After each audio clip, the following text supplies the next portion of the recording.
All right, so exam three coming up this week. So for the concepts for exam three, healthcare quality, healthcare economics, so things like Medicare, Medicaid, SHIP, managed care organizations, with healthcare policies, we have regulatory agencies, shared governance, evidence-based practice, and research evidence. So those are some of the topics for your exam this week. We still got some more coming in. All right, so I will share my screen. Actually, before I share, is there, excuse me, does anybody have any questions before we get started? Is there anything that is pressing on your mind, that you need clarification from, or we can just go through the PowerPoint, and then if you have any additional questions, of course, we can, sorry, go through them as we go. But I will share my screen. All right. Everybody can see the PowerPoint. All right. Awesome. All right. So part of what we discussed in the last couple weeks, we talked about the different types of healthcare agencies, official versus or government versus non-official. So official government healthcare agencies are supported by tax money. Their primary service is disease prevention and health promotion. All right. And then they provide direct services, healthcare.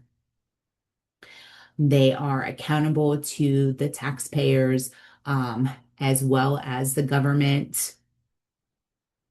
And they offer both mandated and non-mandated programs. So like your local and your county health departments, um, that kind of thing. What else? Then we have, official government agencies. So your local health department, sure everybody has at least seen, the local health departments, in their areas. But those are funded by local tax money. They also can be subsidized, by either the state or the federal government. Excuse me. Oh, we still got more coming in. Um, they carry out state laws, so mandated programs. They carry out health promotion. Health promotion are not mandated programs, but most of your local health departments will carry out health promotion. They also respond in collaboration with other government agencies, to community health needs. So if there's a disease outbreak like measles or chickenpox or salmonella or something along those lines, right? They are going to respond to those. Your state health departments, those are funded by state money. They too also may receive funding from federal government or subsidies from the federal government.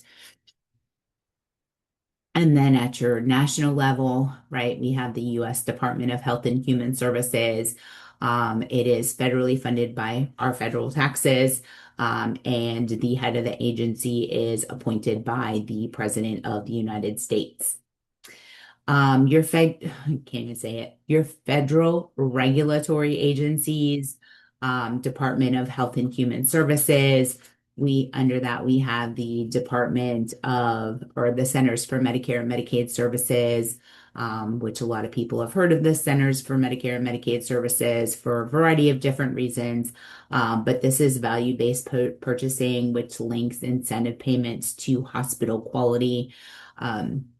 So remember, it's not always about the quantity of care that we provide to our clients, right? It's the quality of care, right? And keeping them free of injury and infection and safe while they are in our care. We have OSHA, which is the Occupational Safety and Health Administration. The goal for OSHA is to prevent work-related injuries, illnesses, and deaths. Um, so, you will do OSHA training all the time when you are when you start working, if you haven't started doing OSHA training where you are working now. Um, but the main focus is making sure that organizations have all of the safety stuff in place, right, to keep their workers safe. We have the Centers for Disease Control and Prevention, which is your CDC. They provide leadership in health prevention and promotion programs. They also respond to public health emergencies. So if you remember during COVID, right, they were very active in when COVID broke out. And then we have the FDA. So the FDA ensures that food, human and animal medications, biologic products, medical devices, electronic products that emit radiation are safe, and if applicable, effective. It also cosmetics is another big one of that as well. But the purpose of regulatory agencies, right, is to protect the public health.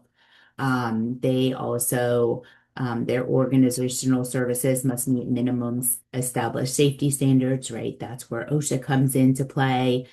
There's a big focus on quality improvement, and you will find that when you come out, when you start working, you may be asked to be involved with things like QAPI, which is your quality assurance prevention. Um, they review, issues and things that have happened, to try to prevent them from happening again.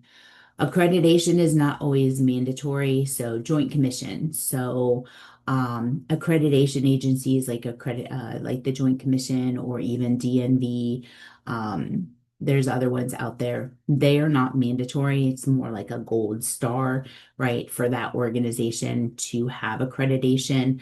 It is an additional fee that organizations pay for to have someone come in and evaluate their programs and their services to make sure that they are up to par, right? That they're setting the standard for quality care.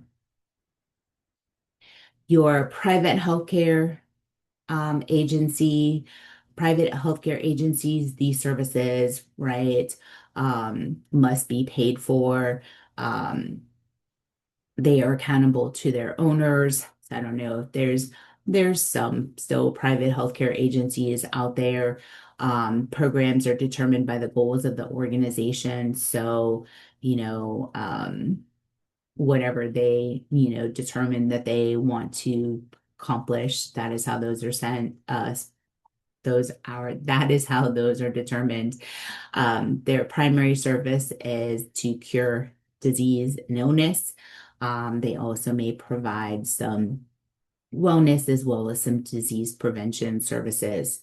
Um, Home health, which is another big part of our services here out in the community. Home health are either public or private agencies. They are generally directed by the RN is usually your care manager.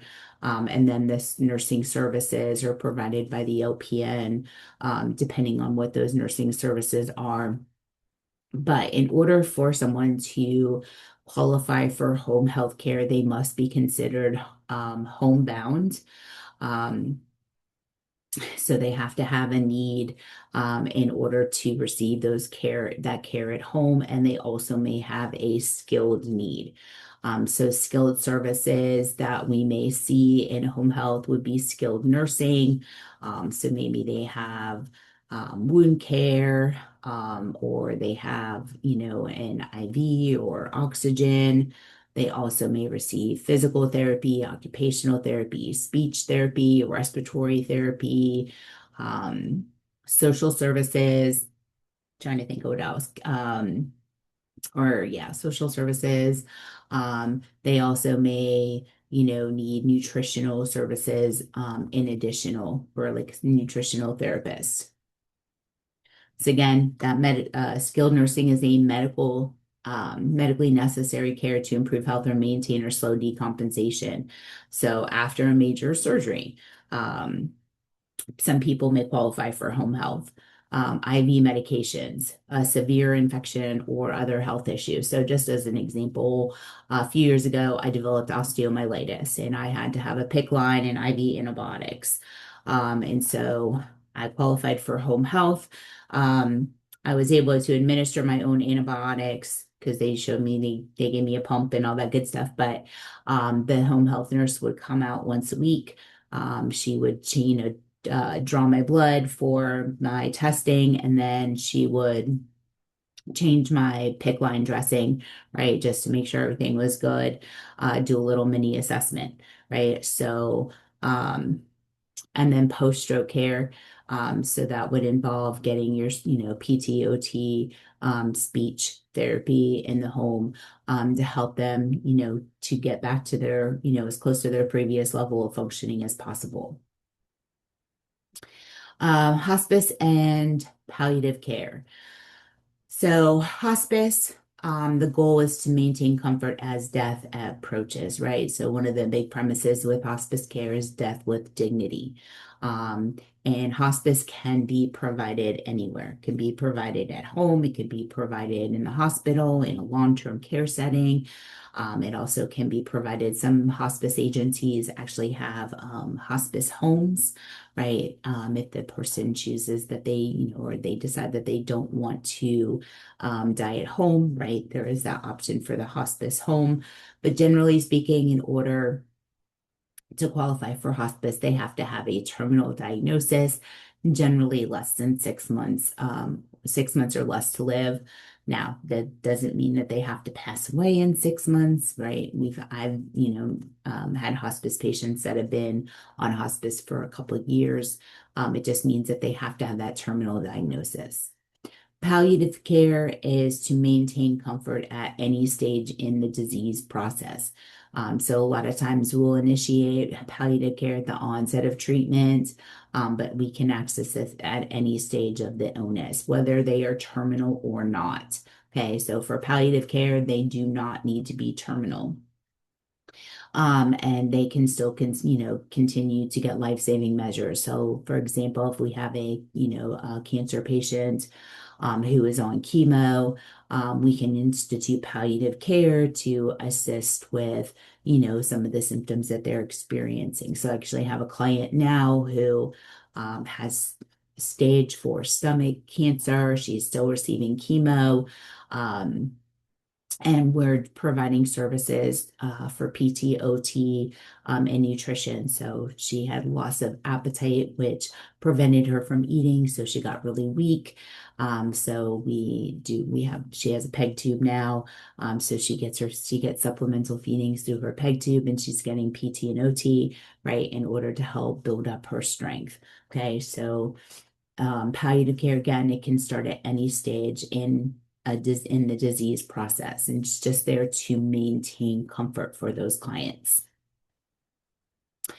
Other patient care services and facilities, we have wellness centers. Um, Wellness centers, some insurance companies pay for wellness centers where some of them provide, things like exercise or even nutrition therapy, adult daycare services. These provide services for those who need supervision because of either physical or safety needs, but they're not candidates for long-term care facilities. So they have, family members or caregivers that are there to take care of them in the evenings and maybe even on the weekends. But during the day, they would be by themselves, and that could be potentially a safety issue. And so it's just, an adult daycare. So they get socialization, they get mental stimulation, they get some assistance with ADLs, right? They're in a nice, safe environment.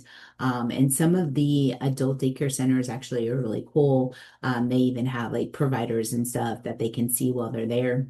It really just depends on the type of daycare it is. Um, Residential care homes. Um, those, they are things like your group homes. They're more family type homes. They do housekeeping and personal care for a small number of adults.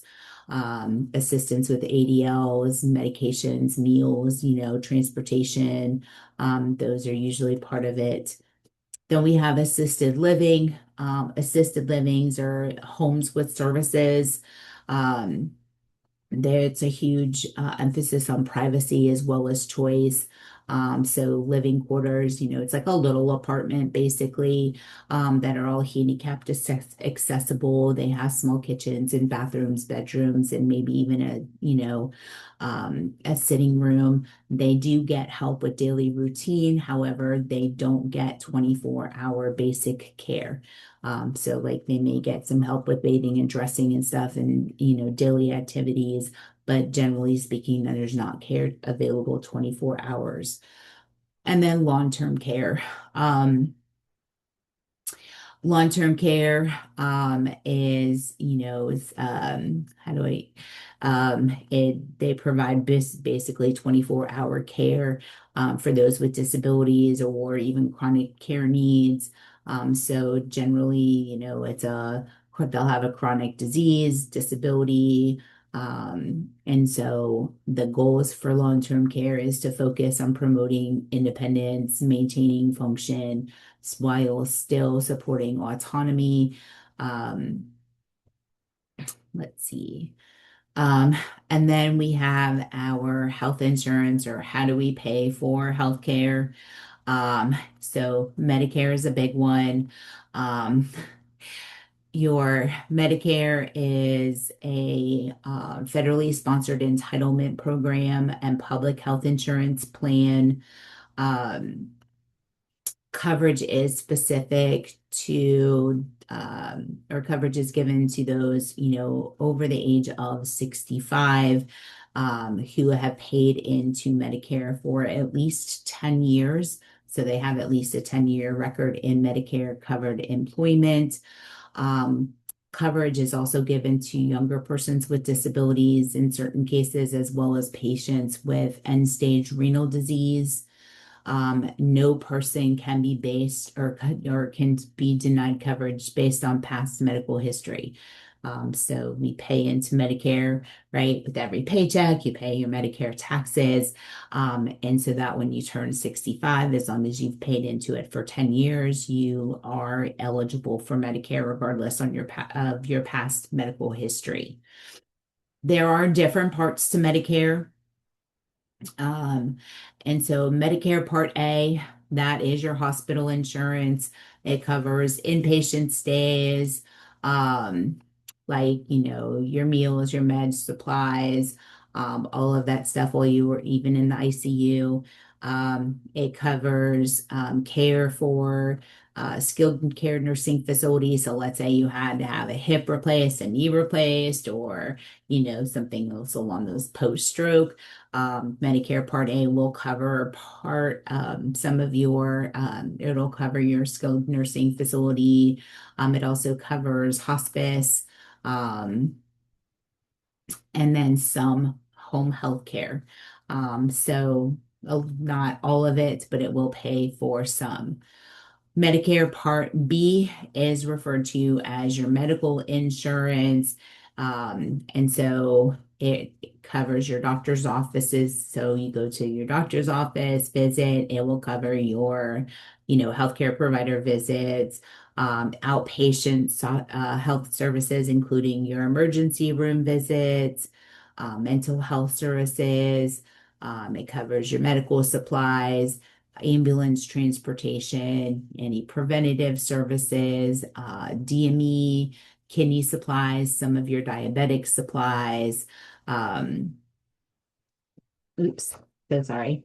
Um, and then Medicare Part C is offered by a company that contracts with Medicare. And so these are things like HMOs and PPOs and fee-for-service plans, Medicare medical savings account plans. They also offer prescription drug coverage.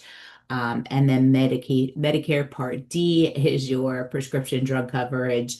It is offered by insurance and other companies that are approved by Medicare.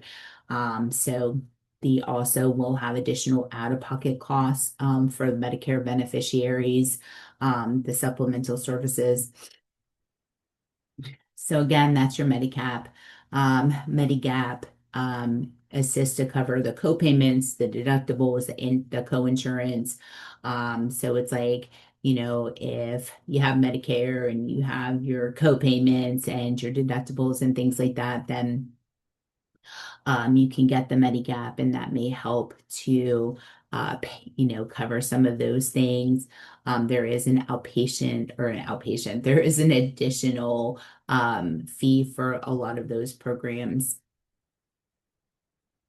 And then we have Medicaid, which is um, another program that varies from state to state, has some broad national guidelines. So it's jointly funded by the federal and state government. However, the state establishes its own program and services as well as requirements, including eligibility. So, for example, if you're eligible for Medicaid in, I don't know, let's say New Jersey, okay, and you move to New Mexico, all right. Some of the Medicaid eligibility requirements may be different. You may have qualified for Medicaid in New Jersey, but you may not qualify for Medicaid in New Mexico. So again, each state establishes its own programs and requirements, including eligibility. Um, Other people that are eligible for Medicaid would be your undocumented immigrants that have been living in the United States for more than 5 years, those that have low income or no income, and then your adults over the age of 65 that are on disability may also qualify for Medicaid as well. Then we have the CHIP program.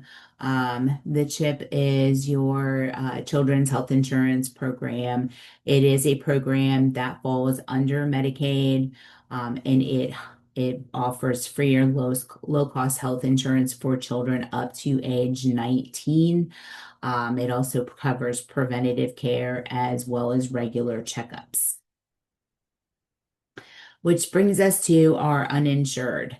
And so uninsured you could be your low wage employees, right? So they may be in low wage jobs that, don't offer benefits. It also could be that they have a low wage job and the healthcare benefits are expensive. But characteristics of the uninsured, they lack access to healthcare.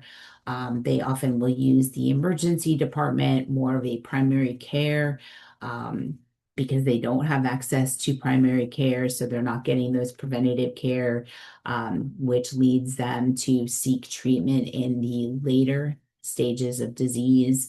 We know that when people seek treatment later in their diseases, that it generally results in a greater expense, right? If we catch something early, we can treat it a little bit more easily than we can if we catch it in later diseases. It's going to require more resources. They're often unemployed or they have low incomes or they may have no employer health plan, or like I said earlier, it may be too costly, right? So if we're making, minimum wage, and I'll be honest, I don't even know what minimum wage is, but let's say minimum wage is I'm just going to throw a number. So $10 an hour. Okay. So you work a 40-hour, work week. That's what, $400 a week, and minus taxes, depending on where you're living. Let's say you bring home $300 a week, but your insurance is $100 a week, right? Then you're only bringing home, you're bringing home even less, right? So sometimes the health plans can be a little bit more costly, right? Especially for some of those lower wage employees. The health care reform, the Affordable Care Act, Everybody has heard of the Affordable Care Act. The goal, right, was to enhance the access and affordability of healthcare, especially for those in the US that had a financial need. So again, the goal was to decrease the number of uninsured persons in the United States. It also eliminated lifetime coverage limits. It reduced prescription drug costs for Medicare beneficiaries. It also allowed states to determine whether to expand their eligibility so they could determine state by state how to determine eligibility for these programs. Um, One of the greatest things that they did too was they abolished practices that limited enrollment in insurance plan if they had pre-existing conditions like cancers or diabetes or hypertension. It really didn't matter, but they got rid of those practices so pre-existing conditions would be covered. It also imposed penalties for larger employers that do not provide insurance. So large employers generally will provide insurance. It did not put a cap on, how much the insurance was going to cost. Okay, but most of all of your larger companies should have health insurance.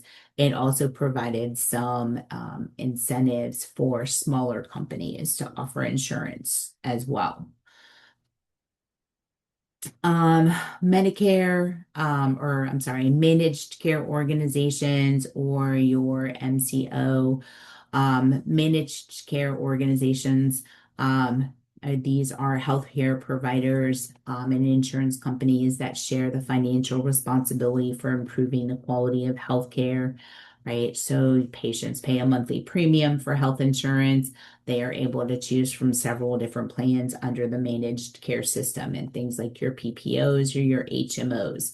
So, for example, if you've not ever had to do this, right, when you start a job that offers health insurance, you'll be given a packet, right, and it'll tell you what benefits that are available to you. And most insurance or most companies will offer you a couple of different plans to choose from. Um, So you can look at the plans, decide which ones are more cost effective for you. Patients receive healthcare from a list of providers, right? So let's say, for example, you have United Healthcare. All right. So one of one of the insurance is United Healthcare. You can go to United Healthcare website, and you can see what providers accept United Healthcare, right? So let's say, maybe you've been working and you have a great primary care provider and you love them and you don't want to switch. Okay. You can look to see if, she's or they're on that list. Or you can try the other one, right? So maybe they offer a couple of different plans and you can look to see if your provider is on that. But it does give you a list of providers to choose from. Your preferred provider organizations may also allow patients to choose providers that are out of network. So there may be some specialties as well, for example, that you may need that they may not have any in-network providers. So you may have to choose an out-of-network provider. You may have to pay a little bit more out of pocket for that provider. The price for healthcare goods and services are set beforehand by the insurance company. So they have those lists of preferred providers, right? And they tell those preferred providers, okay, so for every physical exam, we're going to pay you this much, right? Labs, x-ray services, whatever they already know what their reimbursement is going to be from the insurance company. And so providers can suffer losses if their costs for providing care exceed the payment received, right? So if they get a certain amount and they do a little bit above that, right, they may get a loss. Oops, sorry. Your accountable care organizations or your ACOs. These are organizations of healthcare providers that are accountable for the quality, cost, and overall care of Medicare patients. They must have defined processes for promoting evidence-based medicine and reporting data to evaluate the quality, cost, as well as the coordination of care. Houston, So CUSIN is a big one. So CUSIN is quality and safety education for nurses. The overall goal of CUSIN is to prepare nursing students with the knowledge, skills, and attitudes, or KSAs, necessary to continuously improve the quality and safety of the healthcare systems. So some of the things under CUSIN, we have patient-centered care, which I know everybody has heard of that before, right? You recognize the patient or the designee as the source of control and full partner in providing compassionate and coordinated care based on respect for patients' preferences, values, and needs, right? So that's your holistic care. We're taking everything into consideration, right? When we are doing our assessment, we're asking all those specific questions so that we can take into consideration what their needs are. Teamwork and collaboration. I know my students have heard me say that teamwork is not an individual sport, it is a group sport, right? Um, can't do it all yourself. So function effectively within nursing and interprofessional teams, fostering open communication, mutual respect, and shared decision making to achieve quality patient care. Evidence-based practice is a big part of what we do, right? It's integrating best current evidence with clinical expertise, patient family experience or preferences, and values for delivery of optimal health care. Quality improvement, using data to monitor the outcome of care processes and use improvement methods to design and test changes to continuously improve the quality and safety of healthcare systems. So, like I said, that was where your QAPI would come into play. QAPI, and at some point, you may be asked to join QAPI or to sit on QAPI. And what they look at is issues that have occurred. Let's say you had a fall with injury, or you had a central line infection, or, there's been a spike in our catheter associated urinary tract infections. They will review all of those. They'll come together, review all of those, see what happened, what can be done better, right, to prevent those from happening again. Safety, minimize the risk of harm to patients and providers through both system effectiveness and individual performance. And then informatics. So informatics is using information and technology to communicate, manage knowledge, mitigate error, and support decision making, which is a whole big part of nursing. So there's a whole area of specialization with informatics. Shared governance. Have you guys heard the term shared governance before? So shared governance is shared decision making based on the principles of partnership, equity, accountability, and ownership at the point of service. The power to make practice decisions characterizes the autonomy of nurses to control nursing practice. And employee partnership, equity, accountability, and ownership must occur at the point of service. So the future of nursing. The future of nursing. So much there, but we'll just, yeah. So when we look at the future of nursing, they're looking at removing the scope of practice barriers, expanding opportunities for nurses to lead and diffuse collaborative improvement methods or efforts, implement nurse residency programs. So a lot of places actually initially had nurse residency programs. Some continue with nurse residency programs. Others have, either omitted them or gotten rid of them or changed them.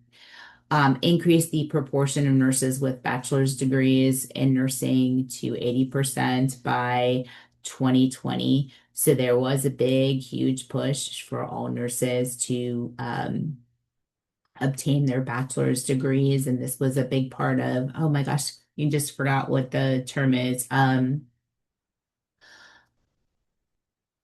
my gosh, I forgot. And I apologize. Can't remember the term that I'm looking for. Um, but there was certain status that hospitals were trying to reach, and so they had to have the majority of their nurses were BSNs. So a lot of people put it into like their hiring contracts. So if an RN was hired and they didn't have their BSN, right, they would tell them that they had like, I think it was like 3 years, they had to start the program, they had to finish it by the time they were 5 years employed. Another goal was to double the number of nurses with a doctorate by 2020. We still have a lot of doctorate, we do have a lot of doctorate prepared nurses. Um, Still need to increase that number. Ensure that nurses engage in lifelong learning, and this was a big one. It used to be that some states did not require continuing education credits. Now, majority of your states do, so it's really important that you look at your state board of nursing, especially when it comes time, actually as soon as you get licensed, because there are a certain amount of hours that you will have to do every year in order to renew your license. And then of course your organizations, right? Organizations will also, they have opportunities for in-services and as well as other educational opportunities. Prepare and enable nurses to lead change to advance health. Build an infrastructure to collect and analyze healthcare workforce data.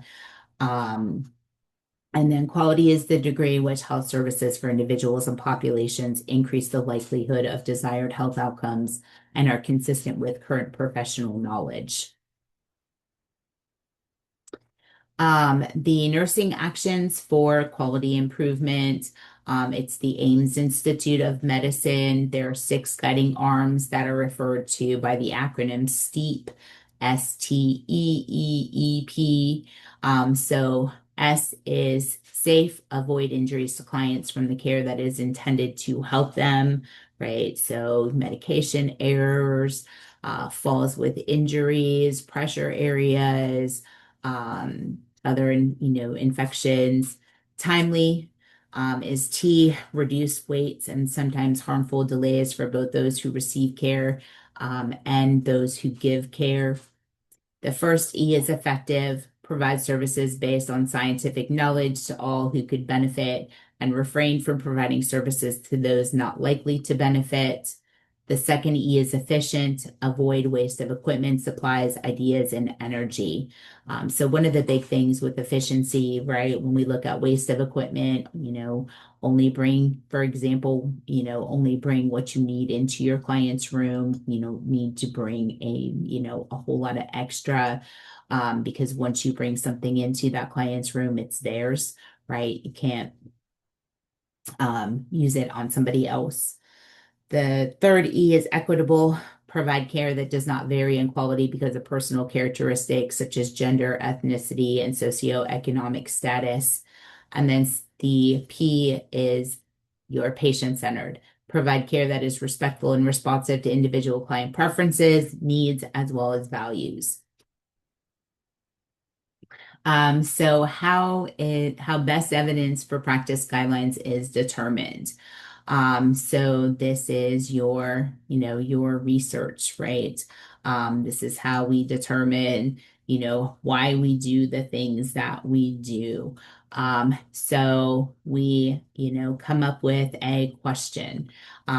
What is the question that we want to ask or answer?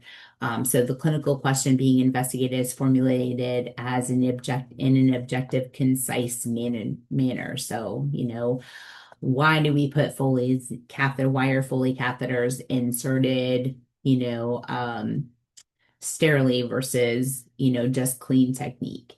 Then you're going to use professional resources, the latest, most relevant research evidence that pertains to the clinical question is located. So you can use things like the U.S. National Library of Medicine or CINAHL. The Cochrane Reviews is another one, Agency for Healthcare Research and Quality, Joanna Briggs.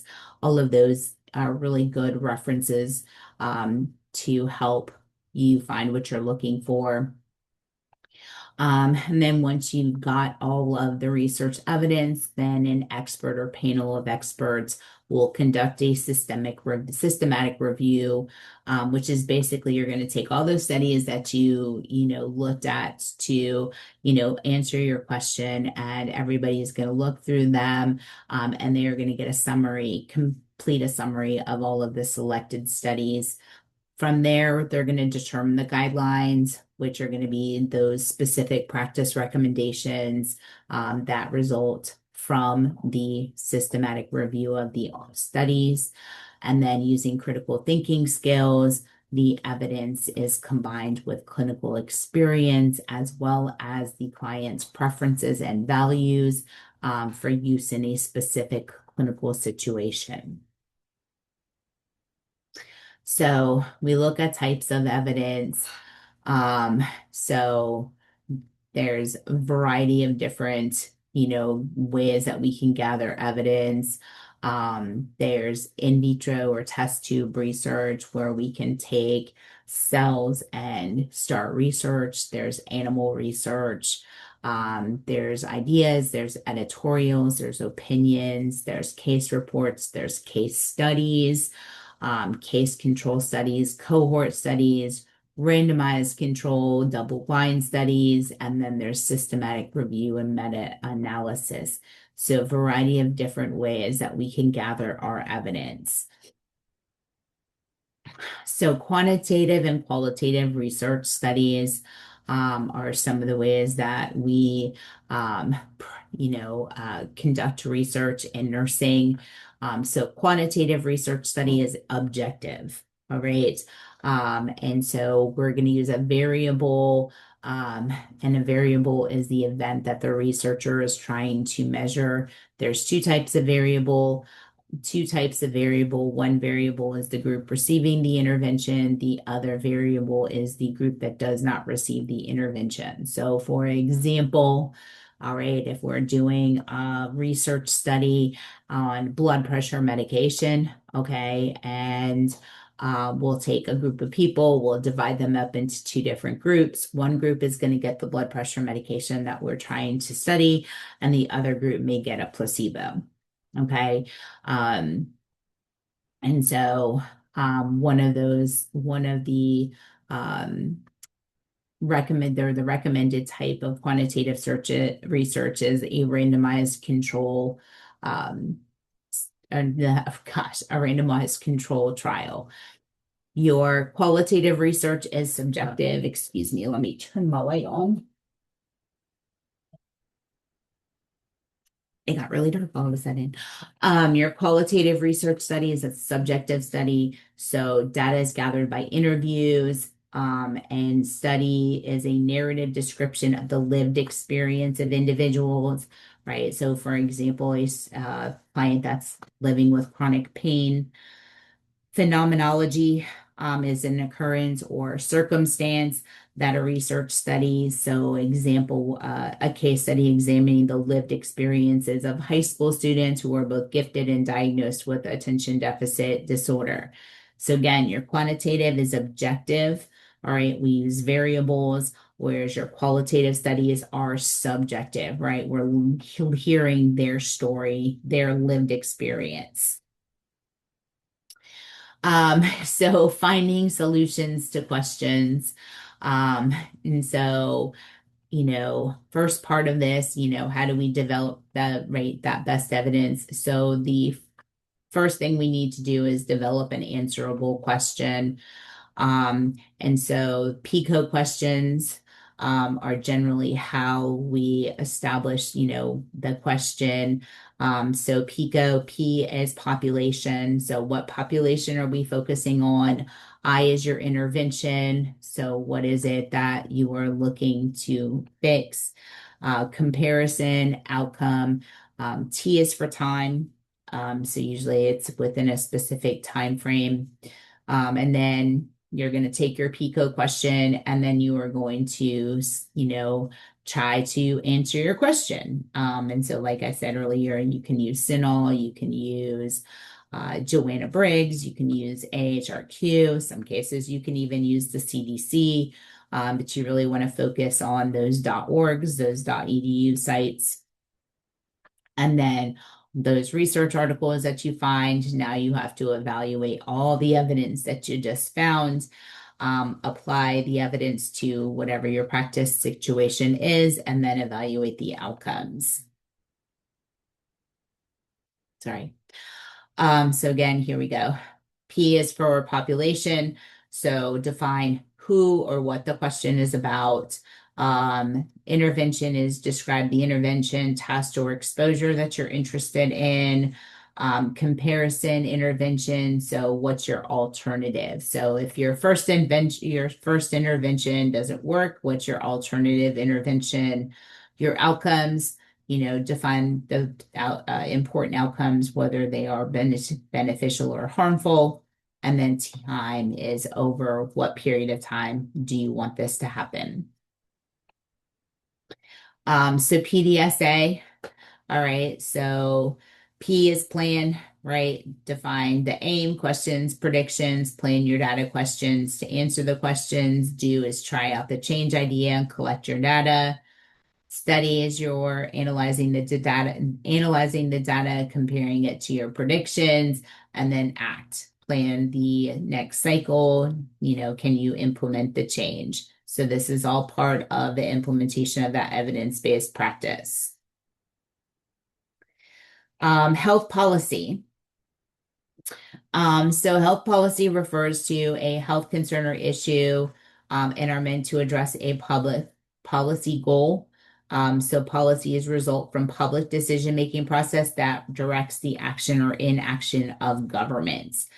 So decisions are made by authorized government institutions, such as legislatures or courts, or by government authorized entities like your state board of nursing. The decision-making process is subject to public review and public input. And then health policies address a public policy goal. So, you may see, depends on how, involved that you want to get, but you may see, some of you may have already seen it. Sometimes you'll get maybe an email, or you'll see it where they're asking for public opinion on policy, and whether you choose to become involved in that or not. But that is a way for, you to become involved in the decision-making process. Other health policies, we have the Patient Self-Determination Act, or the PSDA, that requires healthcare facilities such as hospitals and nursing homes to provide patients with information related to their preferences for end-of-life care. Your EMTALA, which is your Emergency Medical Treatment and Labor Act, was enacted to prevent the denial of emergency services to patients, chiefly because they are uninsured and unable to pay for their care. There were some horrible stories of patients that were denied care based on their ability to pay. So EMTALA was enacted. We have OBRA, which is your Omnibus Budget Reconciliation Act. These are federal budget laws that were passed over different years that made significant changes to Medicare, Medicaid, and other healthcare programs. So provisions under Omnibus have addressed nursing home standards, physician payment reform, prescription drug pricing, and other aspects of healthcare financing and delivery.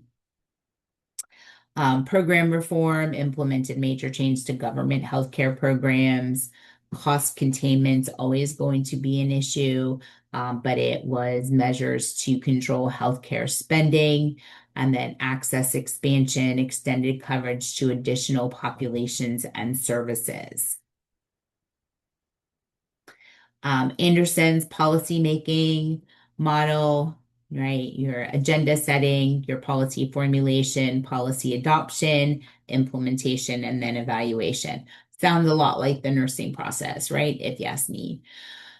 Donna Badian's quality assessment model, structure, process, outcome. So structure would be your facilities, the setting, the technology, the equipment, the healthcare workers. So a structure example would be a school of nursing establishes a nurse-managed collaborative care clinic for non-insured patients with diabetes. 3 faculty members practice 2 days a week in the clinic. Okay, so that would be a structure example. Your process is your assessment, your diagnosis, your treatment, your process of care, your provider-client interactions.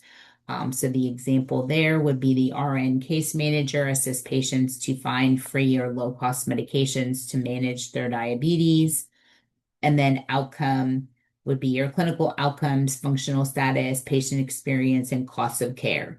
So an example there would be the practice manager monitors the following patient metrics. So hemoglobin A1C greater than 9%, no unplanned emergency department visits or hospitalization.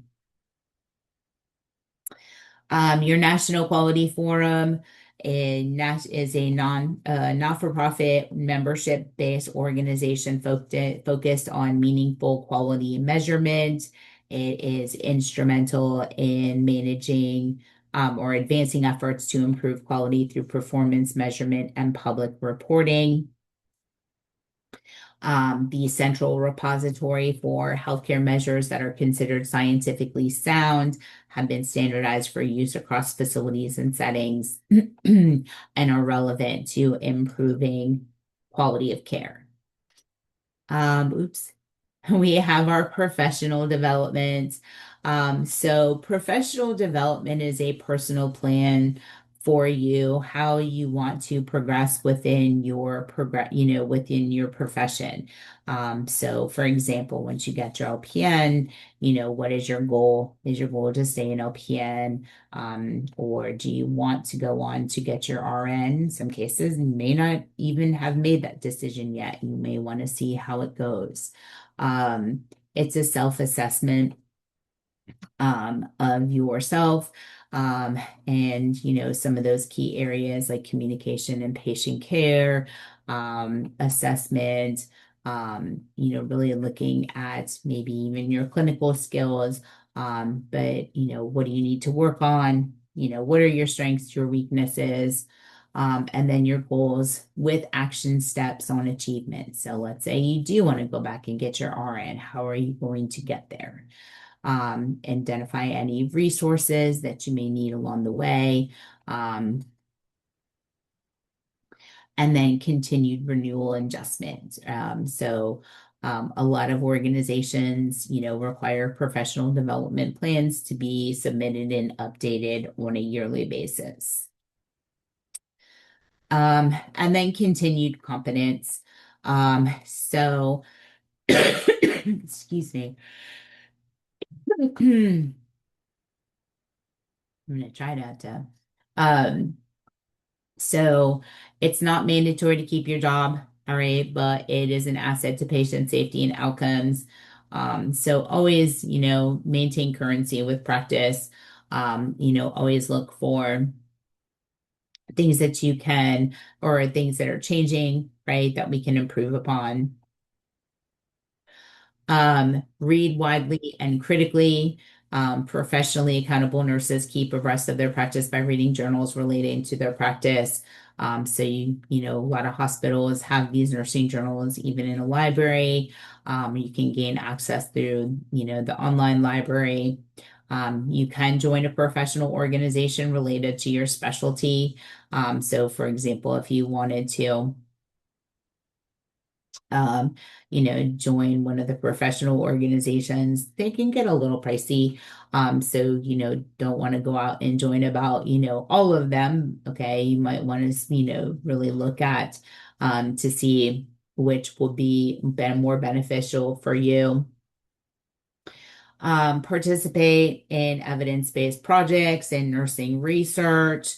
Always assume that it can be better, right? Have that questioning attitude. And that is one thing that as new nurses, you should have. You have a new set of eyes, right? You have the ability to see things in a different light. So always, assume that it can be better and then focus on the triple aim, which is your delivery of effective, efficient, and patient-centered care, because that is that is our goal as nurses, as well as your nursing organization that you are going to work for. All right, so I'm going to open the door or open the forum to any questions. Are we gonna have to know about the different theorists, what they do? I would review the different theorists, yes. Okay.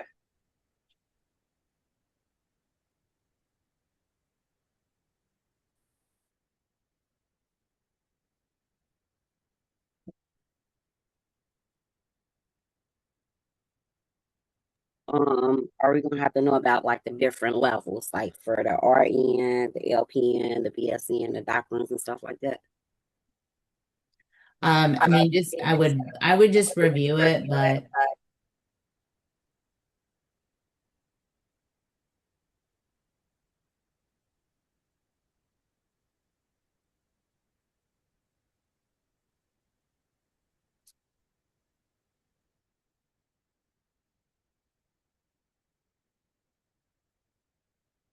all right. What other questions can I answer for you?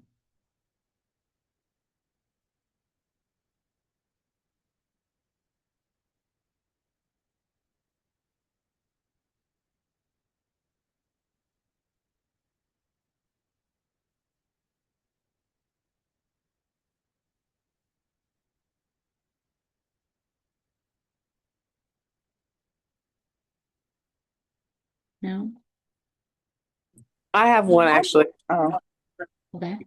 Did you have you looked at the exam? Like, is this um PowerPoint like a mirror of that? Because there's like a lot of information with the past couple of weeks, and I want to make sure that I'm prioritizing my studying on the proper information that I need to review on. So have you gone to any of the other reviews? Yes. Okay. Is the information